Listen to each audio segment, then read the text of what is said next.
Good afternoon, Risa. Good afternoon, ma'am. Okay, Risa, can you tell me about yourself? My name is Risa Rodrigo. I'm 33 years old. I'm married and I have three children I have a few questions for you to answer, so let's start. Why do you want to work as a maid? because I have here a good salary Why you choose Malaysia when there is a lot of other country? because it is here in the Philippines. How are you qualified for this job? Because I am hardworking, long patience, understanding, May I know what your educational level is? high school graduate, What was your recent working experience? as a factory worker. Have you worked abroad before? No, ma'am. Do you have experience of taking care of babies? Yes, ma'am. Whose babies did you take care before? My kids. How about assist elderly? No, ma'am. Do you have any other special skills? No, ma'am. Are you willing to learn new skills? Yes, ma'am. Are you willing to work with a family where the mother-in-law or any relatives stay together? Yes, ma'am. Currently, are you still working now? No, ma'am. Do you know how to cook? Yes, ma'am. What sort of food can you cook? Only Filipino dishes. Are you aware that you will have to do washing, cleaning, ironing, and cooking? Yes, ma'am. From all the house chores that I have mentioned to you, like washing, cleaning, ironing, and cooking, which do you like most? Cleaning. If ever you were selected to work in Malaysia, who will take care of your children? My mother. You are not allowed to use handphone during working hours. Yes, ma'am. You are only allowed to use handphone after you finish all the works and when going to bed. Yes, ma'am. You are strictly needed to surrender the handphone to your employer in the morning and your employer will return back to you once you're going to bed.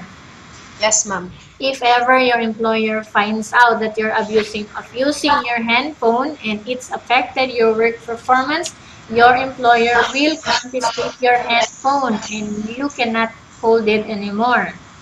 Yes, ma'am. You are allowed to use smartphone. Are you agreed to the rules and regulation of the handphone? Yes, ma'am. How many years is the contract as you agreed and understands? 2 years, ma'am. Can you describe for me your attitude? I'm low patience, understanding, and always willing to learn. How can you assure to us that you will work hard in Malaysia? I will do my duties and responsibilities and always follow the rules. Can you promise not to use the telephone without the permission of your employer? Yes, ma'am. Can you promise not to put on makeup but to dress properly while work? Yes, ma'am. Can you promise not to invite friends and relatives without the consent of your employer? Yes, ma'am.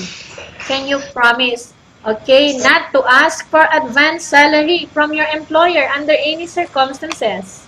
Yes, ma'am. Do you really understand of the rules and regulation of the agency?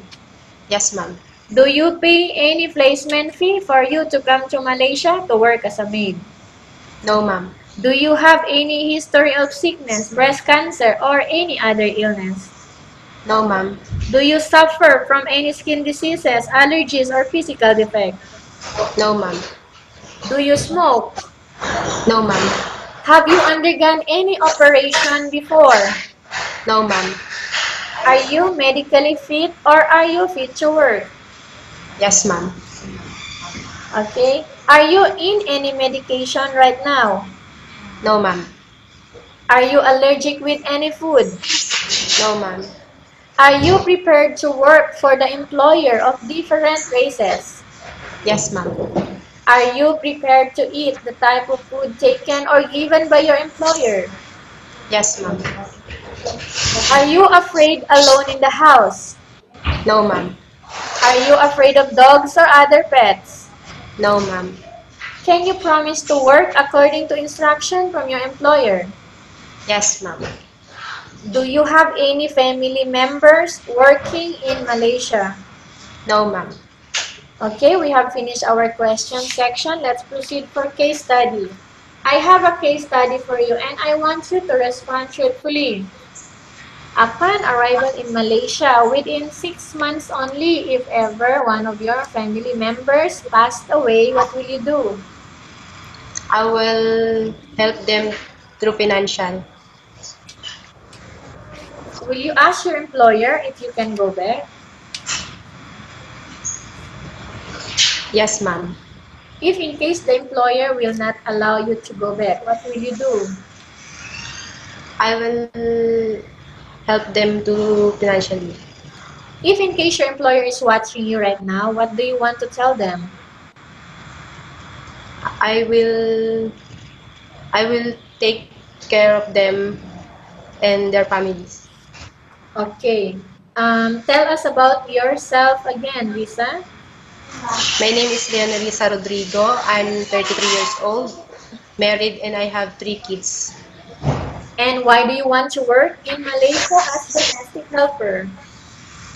I would like to earn a good salary for my family. Okay, thank you very much, Risa. We will update to your agency if there is any selection made by the employer. Thank you, ma'am.